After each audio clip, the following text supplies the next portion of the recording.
agriculture, technical reformers. Students, in the previous video we have to learn about the different type of food grains, pulses, vegetables, oilseeds, spices, condiments, ये सारे जो crops है वो India में कौन से state में कल्टीवेट किए जाते हैं, जिसके लिए कौन सी फेवरेबल कंडीशंस है, कौन से रीजन में कैसे जो है कल्टीवेशन किया जाता है। इसके अलावा इंपोर्ट एक्सपोर्ट की कौन से देश में से कौन सी चीजें जो है वो एक्सपोर्ट होती है और कौन सी चीज जो है वो इंपोर्ट होती है, ये सारी चीज जो है वो हम लोग ने लास्ट के वीडियो में स्टडी किया है। Now we have to be see that India is an agrarian country, जहाँ पे देश के अंदर पहले से, हमारा देश जो कृषि प्रधान देश है, तो देश में पहले से ही कृषि की परंपरा चली आई है। तो इसके अंदर जो रिफॉर्मर्स, नए जो सुधारे आए हैं, government should be try to different type of implements various type of schemes, तो इसके बारे में हम लोगों को आज स्टडी करना है। Technical and reform institutional reformers जो है वो गवर्नमेंट की ओर से किए जाते हैं। जैसे कि हमारे देश में, हमारा देश कृषि प्रधान है, तो पहले से ही प्राचीन समय से ही हमारे देश के अंदर जो खेती की जाती थी वो पुरानी शैली से, यानी कि जो सिकल्स है, स्पेयर हो, ये सारी चीजों को यूज करके खेती की जाती थी। लेकिन nowadays we have to be see that कि different type of technical things should be implemented into agriculture.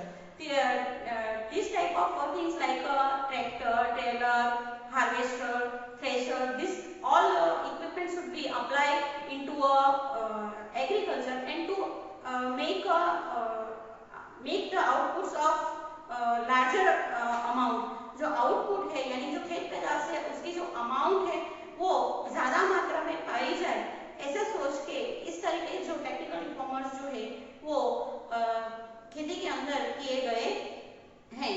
Modern जो ये सारे इम्प्लीमेंट जो टूल्स जो है, इक्विपमेंट जो है, जो एग्रीकल्चर के अंदर यूज किए जाते हैं, जिसकी वजह से आउटपुट्स तो ज्यादा ही हुई है, लेकिन जो आउटपुट ज्यादा मात्रा में होने के बावजूद वजह से जो ज्यादातर यानी कि देश की जो इंटरनल डिमांड है उसको पूरी मात्रा में, पर्याप्त मात्रा में करने के बाद जो आउटपुट बचती है उसमें से फॉरेन एक्सचेंज जो है ये कमाने का सोच भी एग्रीकल्चर के अंदर किया गया है।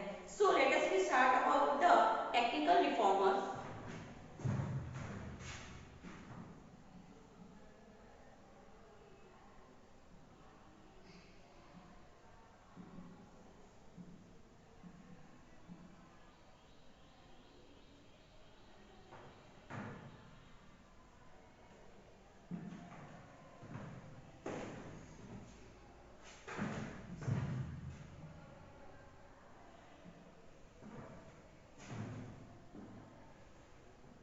टेक्निकल रिफॉर्म्स में क्या है, सबसे पहले हम लोग देखेंगे कि irrigation method. In the previous ancient time the farmers would be used water wheel and leather bucket that should be used in agriculture, but nowadays different type of submersible pumps, monoblock pumps, solar pumps, different type of irrigation method, sprinkle method, ये सारी चीजों को include करके जो है irrigation किया जाता है। केमिकल फर्टिलाइजर्स जो है वो ज्यादा मात्रा में उसको यूज करके जो सीड्स है, डिफरेंट टाइप ऑफ सीड्स जो है वो अच्छे बीटी सीड्स जो है वो एग्रीकल्चर में यूज करके खेत उत्पादन जो है वो ज्यादा मात्रा में पाई जाती है। इसके अलावा केमिकल फर्टिलाइजर में DAP यानी कि डाई एमोनिया फॉस्फेट जो है ये खेत पैदाशों में उसको यूज किया जाता है। इसके अलावा नाइट्रोजन, फॉस्फोरस एंड पोटास उसको भी यूज किया जाता है, यूरिया, ये सारे केमिकल फर्टिलाइजर्स को खेती के अंदर यूज किया जाता है। इसके अलावा जो बीटी सीड्स है वो बायो फर्टिलाइजर्स, बायोटेक्निकल सीड्स, इसका भी ज्यादा से ज्यादा यूजेज जो है वो खेती के अंदर किया जाता है। टेक्निकल रिफॉर्म्स में अगर हम लोग देखेंगे तो फार्मर्स को नाउअडेज जो अगर हम लोग देखेंगे तो न्यूज़पेपर, डीडी किसान, फिर मोबाइल के ऊपर डिफरेंट अलग अलग माध्यम से जो SMS, गवर्नमेंट की ओर से टोल फ्री नंबर, ये सारी सुविधाएं भी दी गई है। एग्रीकल्चर फॉर टेक्निकल रिफॉर्म्स की अगर हम लोग बात करेंगे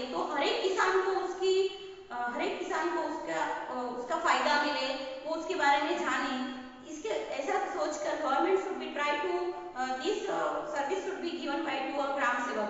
जो ग्राम सेवक है उनके द्वारा जो है डिफरेंट टाइप ऑफ ये जो टेक्निकल रिफॉर्म्स है उसके बारे में जो फार्मर्स है उनको जानकारी दी जाती है। इसके अलावा जो फार्मर के लिए different type of agriculture training centres हर एक रीजन के अंदर, हर एक स्टेट में, हर एक डिस्ट्रिक्ट वाइज जो है वो एग्रीकल्चर के ट्रेनिंग सेंटर जो है उसके जो हेडक्वार्टर्स है वो बनाए गए हैं ताकि जो फार्मर्स है वो वहां पे जाके अपनी स्किल को ज्यादा से ज्यादा डेवलप कर सके। इसके अलावा जो है government should be try to हर एक इंफॉर्मेशन, खेती के बारे में जो इंफॉर्मेशन है वो या फिर नई नई जो स्किल है वो फार्मर्स तक ज्यादा से ज्यादा पहुंचे, इसके लिए गवर्नमेंट शुड बी ट्राई। और उसके लिए हर एक स्टेट के अंदर जो है वो एग्रीकल्चर यूनिवर्सिटी जो है वो एस्टेब्लिश की गई है। जो एग्रीकल्चर यूनिवर्सिटी की अगर हम लोग बात करेंगे तो गुजरात के अंदर Dantiwada, Junagadh, Anand, Navsari,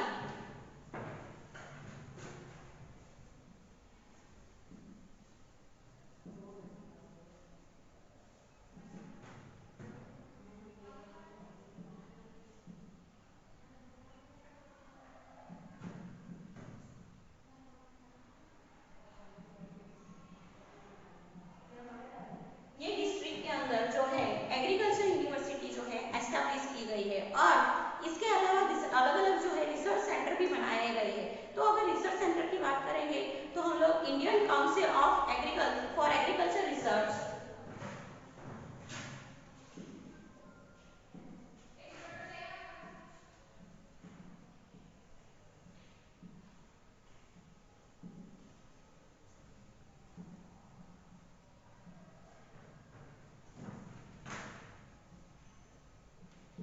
Indian council for agriculture research ICAR।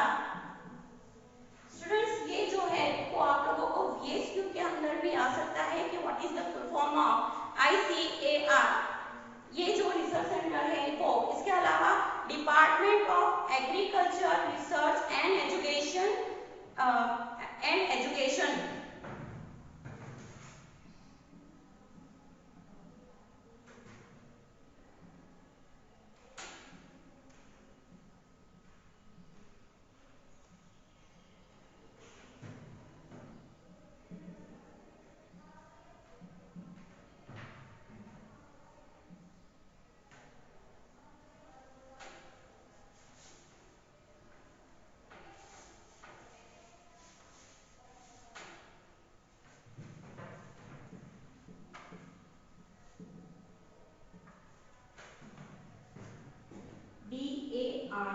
DARE। तो ये जो दोनों स्टूडेंट्स हैं आप लोगों को VSQ में 1 मार्क्स में आ सकता है कि ICAR और DARE उसका फुल फॉर्म क्या है, department of agriculture research and education, और ICAR का Indian council for agriculture research. तो ये रिसर्च सेंटर भी जो है वो नेशनल लेवल पे गवर्नमेंट के द्वारा एक्टिव किए गए हैं। इंस्टीट्यूशनल रिफॉर्म्स में अगर हम लोग देखेंगे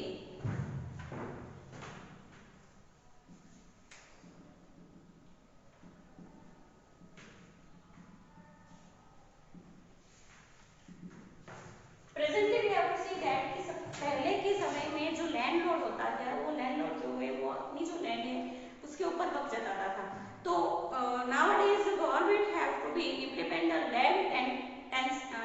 लैंड टेनेंसी एक्ट।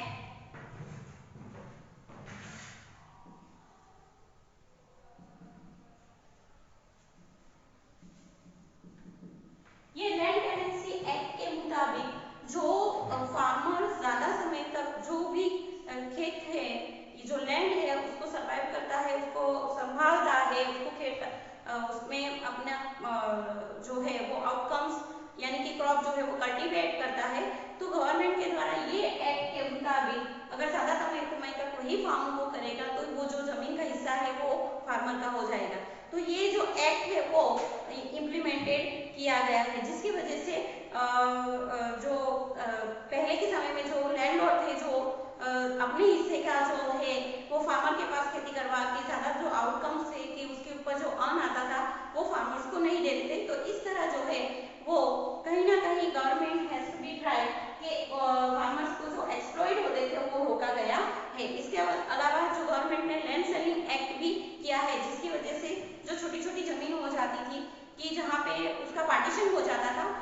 वो भी ये लैंड सेलिंग एक्ट के द्वारा स्टॉप किया गया है।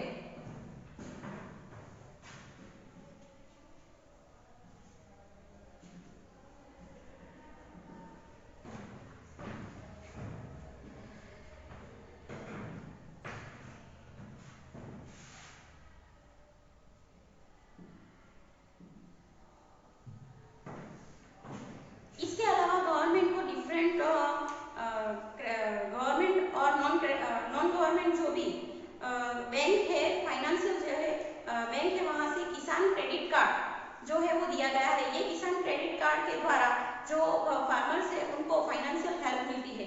इसके अलावा गवर्नमेंट ने उनको इंश्योरेंस जो क्रॉप है उसका टोटल इंश्योरेंस, अगर मानो कि जो क्रॉप है उसको कुछ भी नुकसान होता है तो उसको पूरी सहायता मिल जाए, ऐसा करके उसको फुल इंश्योरेंस भी दिया जाता है। इंश्योरेंस दिया जाता है। इसके अलावा जो फार्मर्स है, आप लोग जैसे देखते हैं कि अलग अलग जगह पे जो फार्म्स है, फार्मर्स है उसके लिए मार्केटिंग यार्ड चलते हैं। तो ये जो मार्केटिंग यार्ड है वहाँ पे पूरी मात्रा में जो क्रॉप जो है वो लाए जाते हैं। तो ये जो क्रॉप है उनकी जो प्राइस फार्मर को मिलनी चाहिए, तो उसके लिए ऑक्शन सिस्टम यानी ऑक्शन मेथड भी की जाती है। ऑक्शन मेथड क्या होता है कि उन लोगों को जो प्राइस मिलनी चाहिए, जो गवर्नमेंट के द्वारा फार्मर्स को नुकसान ना हो उतनी मात्रा में उसकी प्राइस मिलनी चाहिए, तो ऐसी प्रोसेस भी वहां पे गवर्नमेंट के द्वारा की जाती है। जो कोऑपरेटिव सोसाइटी है, मार्केट एसोसिएशन है, कोऑपरेटिव वेयर हाउस है, तो यहाँ पे भी जो फार्मर्स है वो अपने जो स्टॉक है उसको संभालने के लिए वहाँ पे गवर्नमेंट की और फैसिलिटी दी जाती है कि जहाँ पे जो बफर स्टॉक है, जो भी स्टॉक भारी मात्रा में यानी कि ज्यादा मात्रा में उसका आउटकम्स आया है, तो उसको हम लोग संभाल सके, ज्यादा समय तक उसको प्रोटेक्ट कर सके। इसके लिए ये वेयर हाउसेज, ये सारी सुविधाएं भी गवर्नमेंट ने दिया गया है। इसके अलावा जो है different type of organisation farmers को जो सपोर्ट करती है, तो ये सपोर्ट करने वाली डिफरेंट टाइप ऑफ जो ऑर्गेनाइजेशन है वो भी गवर्नमेंट ने चालू की है। जैसे कि वो फार्म प्रोडक्ट्स है उनको अच्छा भाव मिले, बाहर के देश में फॉरेन एक्सचेंज करे, उनको संभाल सके, यानी कि ज्यादा से ज्यादा फार्मर्स के हित में उन लोगों को ज्यादा से ज्यादा फैसिलिटी प्रोवाइड कर सके। इसके लिए government should be try different type of things and different type of organisation should be implement. अगर ये ऑर्गेनाइजेशन में देखेंगे तो हम सबसे पहले देखेंगे national agriculture cooperative marketing federation of India, NAFED, national agriculture cooperative marketing federation of India. Secondly Gujarat cooperative oil seed federation, जो ऑयल सीड की चीज है, ऑयल सीड जो है जिसके अंदर से ऑयल हम लोग ने देखे ऑयल सीड क्रॉप जो है, तो उसके लिए अलग से एक ऑयल सीड फेडरेशन बनाया गया है। इसके अलावा नेशनल डेयरी डेवलपमेंट बोर्ड, जो डेयरी प्रोडक्ट्स है, तो ये डेयरी प्रोडक्ट का भी ज्यादा से ज्यादा लोग उसके अंदर भी ज्यादा से ज्यादा जो फार्मर्स है वो ये डेयरी प्रोडक्ट जो है वो बनाए, फार्मर्स को उसमें से ज्यादा आउटकम्स आए, ये लोग ज्यादा से ज्यादा अर्न करें, ये चीज को करके ये सारे फेडरेशन जो ये बोर्ड है उसको गवर्नमेंट ने नियुक्त किया है। Next topic is green revolution.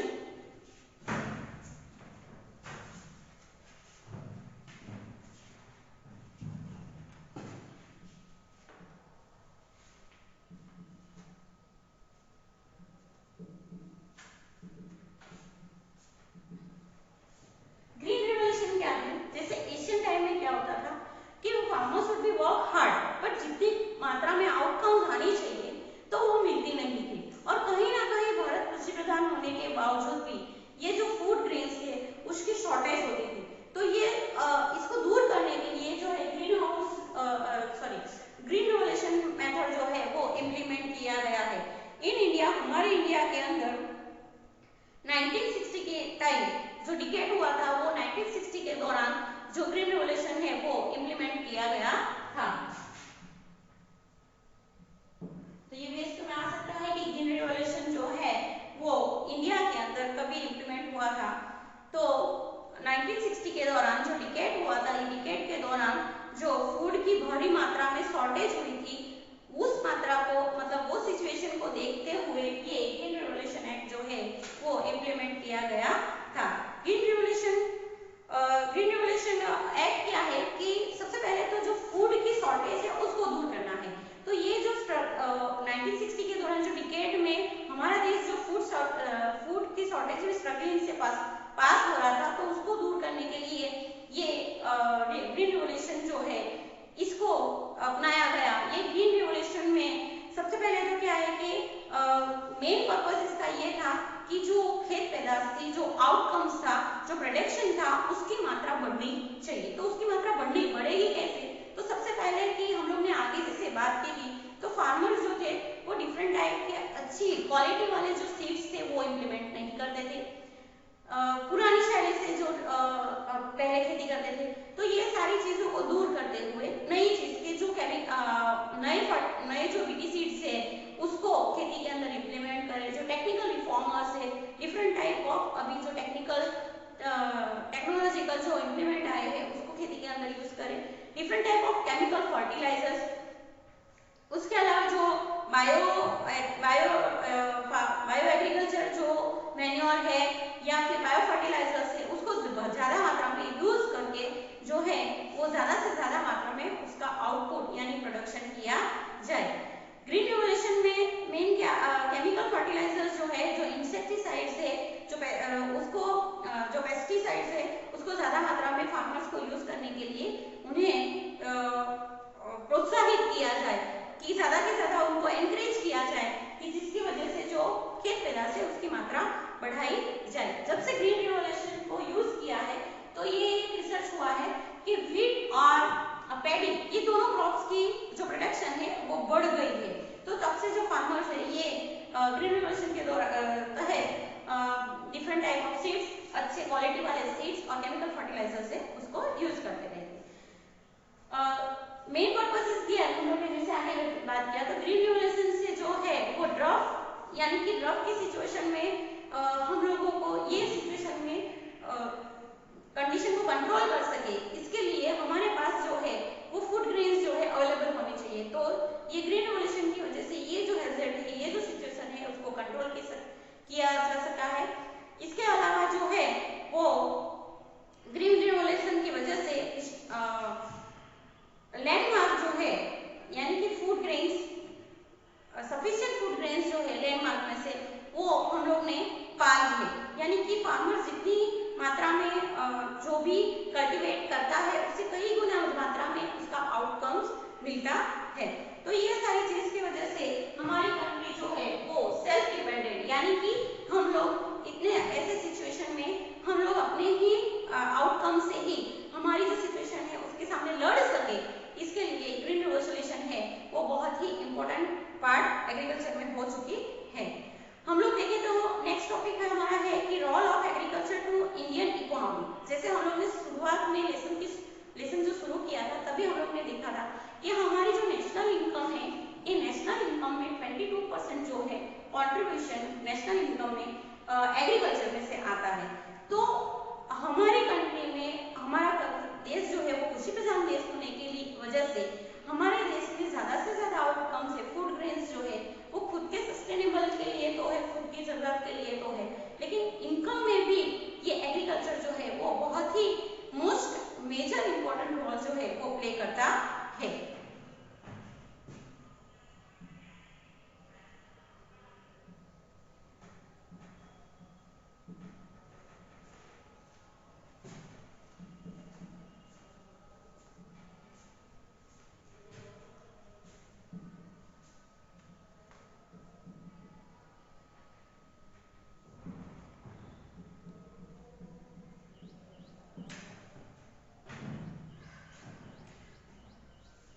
Total income में इसका कंट्रीब्यूशन तो है ही, जैसे हम लोग ने आगे डिस्कस किया था। सेकेंड थिंग, ये जो है हमारे देश के लोगों को एम्प्लॉयमेंट यानी कि रोजगारी पूरी करता है। हमारे देश के 60% of people should be including in this agriculture field. Agriculture field में 60% लोग जो है वो जुड़े हुए हैं, यानी कि ज्यादातर लोग जो है वो एग्रीकल्चर से जुड़े हुए हैं। तो जो लोग बेरोजगार है उनको रोजगारी मिलती है। तो सबसे फर्स्ट टॉपिक है कि हम लोगों को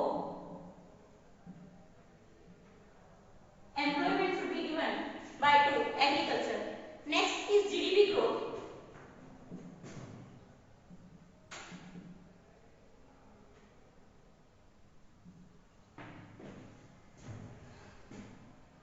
ग्रॉस डोमेस्टिक प्रोडक्ट, ये जो है इसकी कंट्रीब्यूशन में जो एग्रीकल्चर है उसमें 70% कंट्रीब्यूशन है।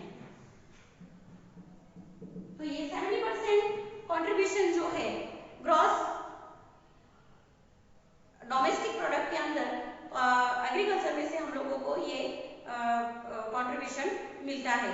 इसके अलावा जो है हमारे देश में से अदर कंट्री में भी बहुत सारे जो एग्रीकल्चर प्रोडक्ट है उसको फॉरेन एक्सचेंज किया जाता है, यानी कि एक्सपोर्ट किया जाता है। तो ये एक्सपोर्ट में से भी हम लोग फॉरेन एक्सचेंज यानी कि फॉरेन एक्सचेंज बाहर से इनकम पा सकते हैं।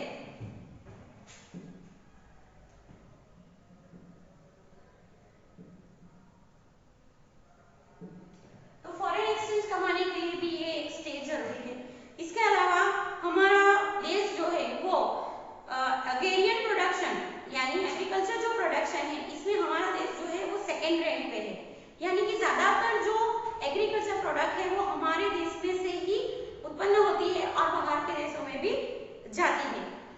हमारे देश के अंदर जितनी भी इंडस्ट्री है ये इंडस्ट्री को डेवलपमेंट करने के लिए यानी कि उसको बढ़ावा देने के लिए जो रॉ मटेरियल की जरूरत होती है, तो ये रॉ मटेरियल है तो कॉटन टेक्सटाइल, पेपर, शुगर, ये सारे जो क्रॉप है इसमें से रॉ मटेरियल भी हमारे देश की जो इंडस्ट्रीज है उसको डेवलप करने के लिए रॉ मटेरियल भी हम लोगों को एग्रीकल्चर से ही मिलता है।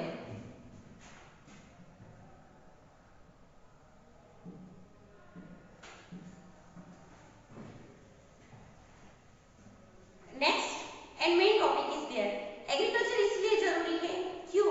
क्योंकि खाना जरूरी है, तो लोगों के फूड के लिए, फूड सप्लीमेंट के लिए एग्रीकल्चर जरूरी है। हम लोग देखेंगे तो हमारे देश में जैसे बारिश जो है अनियमित होती है, अनएडुकेटेड होती है, अनसर्टेनली होती है और इसकी वजह से जो है वो कहीं ना कहीं हमारा देश जो है वो कृषि प्रधान देश होने के बावजूद भी यहाँ पे पीछे रह जाता है। लेकिन जब से ये ग्रीन रेवोल्यूशन जो है वो हम लोग ने यूज किया है, different type seeds, different type of chemical fertilisers, different type of irrigation methods, institutional reforms, ये सारी चीजों को अपनाते हुए जो है वो हम लोगों ने ये चीज के अंदर कहीं ना कहीं जो अचीवमेंट है वो प्राप्त कर लिया है। लेकिन हम लोग जैसे देखते हैं कि अगर मानो कि एग्रीकल्चर प्रोडक्ट के अंदर बढ़ावा हुआ है तो उसके सामने जो है वो पॉपुलेशन भी बढ़ा है, तो ये जो पॉपुलेशन है उसकी मात्रा में जो एग्रीकल्चर प्रोडक्ट्स है उतनी दोनों इक्वल होनी चाहिए कि लोगों को उतना फूड सप्लीमेंट मिलना चाहिए। अगर मानो कि हमारे यहाँ पे फूड प्रोडक्ट्स जो है वो बढ़ने लगे हैं, यानी कि जो क्रॉप से उसका प्रोडक्शन बढ़ने लगा है और मानो कि उसमें से हम लोग ज्यादातर चीज जो है बाहर ही एक्सपोर्ट कर देंगे, तो हमारे जो लोकल मार्केट के अंदर वो चीज की जो है शॉर्टेज दिखेगी और हमारे यहाँ पे भी हम लोग जो है फूड शॉर्टेज जो है वो देखेंगे। लेकिन पहले हम लोगों को इंटरनल यानी कि हमारे देश के अंदर जितनी डिमांड है ये डिमांड को फुलफिल करते हुए फिर बाकी की जो आउटकम्स है वो बाहर देखना चाहिए। ग्रीन रेवोल्यूशन की वजह से हम लोग ने मैक्सिमम जो अचीवमेंट है वो पा लिया है। प्रेजेंटली जो वेयर हाउसेस है वहाँ पे भी ज्यादा मात्रा में ये जो प्रोडक्शन ज्यादा मात्रा में होता है तो उसको स्टॉक किया जाता है। We have to be see that nowadays India and other all into the world all countries have to be suffering to the coronavirus COVID-19 and we have to see that the poor people has to be faced too much shortage for the food. Government has to be given them free food for to a cheap and reliable store available to easily। कि government ने try किया है कि ये situation में, ये कोविड-19 की situation में हमारे देश के जो पुअर लोग हैं उनको फ्री में जो चीप यानी कि जो सस्ते अनाज की दुकान है वहां से इजीली अवेलेबल हो। तो ये सारी सिचुएशन में गवर्नमेंट जो है ग्रीन रिवोल्यूशन की वजह से हम लोग ने अचीव कर पाए हैं।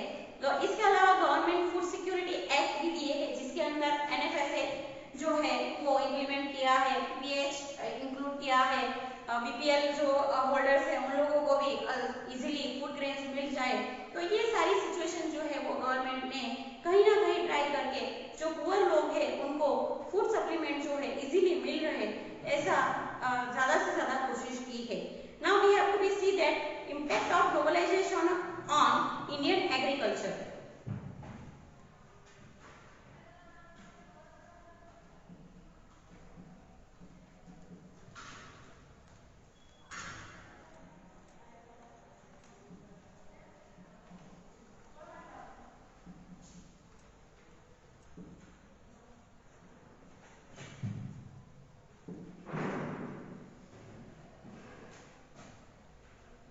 हमारा देश कृषि प्रधान देश है, जैसे हम लोग ने बात की, और बहुत सारे जो क्रॉप्स है, जो प्रोडक्शन होते हैं, उसको हम लोग दूसरे देश में एक्सपोर्ट करते हैं, और ये एक्सपोर्ट में से फॉरेन एक्सचेंज जो है वो हम लोग अर्न करते हैं। एज हमारे देश में मानो कि दूसरे देश की जो कंट्री है, वहाँ पे जो क्रॉप्स है, जो कल्टीवेट होते हैं, वो अगर मानो कि हमारे देश में उसकी शॉर्टेज है या हमें जो जरूरत है वो हम लोग इम्पोर्ट भी करते हैं। तो इस तरह एक्सपोर्ट और इम्पोर्ट की जो चीज है that is known as a globalisation. तो इंडियन एग्रीकल्चर में यानी खेती के अंदर ये ग्लोबलाइजेशन मार्केट की क्या असर हुई है, ये हम लोगों को देखना है। तो सबसे मेन थिंग है कि हम लोग इजीली जो चीज की जरूरत है वो इजीली अवेलेबल कर सकते हैं। मानो कि हम लोगों को किसी भी फूड ग्रेन्स की, जैसे कि ग्रेप्स है, हम लोग ने ग्रेप्स के फ्रूट पे ग्रेप्स देखा कि हम लोग पाकिस्तान से, अफगानिस्तान से, मलेशिया से उसको हम लोग इंपोर्ट करते हैं कि हमारे यहाँ पे उसकी डिमांड ज्यादा है और हम लोग इतना क्रॉप नहीं कल्टीवेट हो रहा है, तो वो हम लोग बाहर के देश से करते हैं। डेट पाम से हम लोग बाहर से भी मंगवाते हैं। तो ये सारी चीज जो है वो हम लोग इंपोर्ट करते हैं और एक्सपोर्ट एंड इंपोर्ट की सिचुएशन चलती है। ये होने की वजह से हम लोग हमारे ही मार्केट में, हमारे हाउस, हमारे घर पे ही हम लोग जो चीज बाहर से चाहिए वो इजीली पा सकते हैं। तो ये ग्लोबलाइजेशन की अच्छी चीज है। ग्लोबलाइजेशन होने की वजह से क्या होता है कि ज्यादातर लोग जो है वो फॉरेन एक्सचेंज अर्न करने में अपनी जो चीज है वो बाहर फॉरेन मार्केट में ज्यादा बेच देते थे। तो कहीं ना कहीं हमारे मार्केट के अंदर हमारी जो चीज है वो, और जो ग्लोबल चीज है यानी कि जो बाहर फॉरेन गुड जो है वहाँ उसकी दोनों की कॉम्पिटिशन हो जाती है। तो जिसकी वजह से कहीं ना कहीं जो चीज हमारे यहाँ पे है मिल रही है वो कॉस्टली भी मिलने लगी है। तो ये सारी चीज जो है वो ग्लोबलाइजेशन की वजह से हुई है। एग्रीकल्चर में अगर हम लोग देखेंगे तो ग्लोबलाइजेशन की वजह से जो बीटी सीड्स है वो इजीली फार्मर्स लोगों को अवेलेबल मिल रहे हैं। केमिकल फर्टिलाइजर्स है डिफरेंट टाइप के, वो भी इजीली मिल रहे हैं। तो ये सारी चीज को फार्मर्स अपने क्रॉप में यूज करने की वजह से जो आउटपुट्स है, क्रॉप्स की जो आउटपुट्स है वो ज्यादा से ज्यादा बढ़ाई गई है। That is should be. इसके अलावा जो डोमेस्टिक प्रोडक्ट है उसको कहीं ना कहीं ये ग्लोबलाइजेशन की वजह से कंपटीशन भी फेस करनी पड़ रही है कि बाहर की चीज की डिमांड ज्यादा बढ़ जाने की वजह से जो हमारे यहाँ पे जो प्रोडक्ट होता है तो उसको हम लोग कहीं ना कहीं वो कॉस्टली हो जाने की वजह से या फिर उसकी क्वालिटी में कुछ कम हो जाने की वजह से वो चीज को कंपटीशन फेस करनी पड़ती है।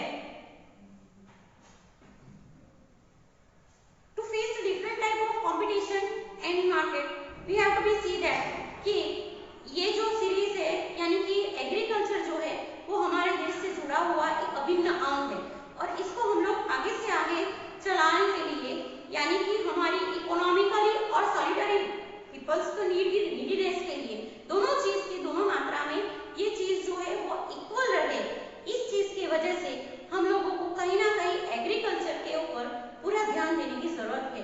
गवर्नमेंट ने तो जैसे बहुत ही different type of subsidy, different type of technical reforms, institutional reforms, इसके अलावा भी गवर्नमेंट शुड बी ट्राई कि और भी जो फार्मर्स है उन लोगों को ज्यादा से ज्यादा मात्रा में उनमें से अन्न मिले, आउटपुट मिले,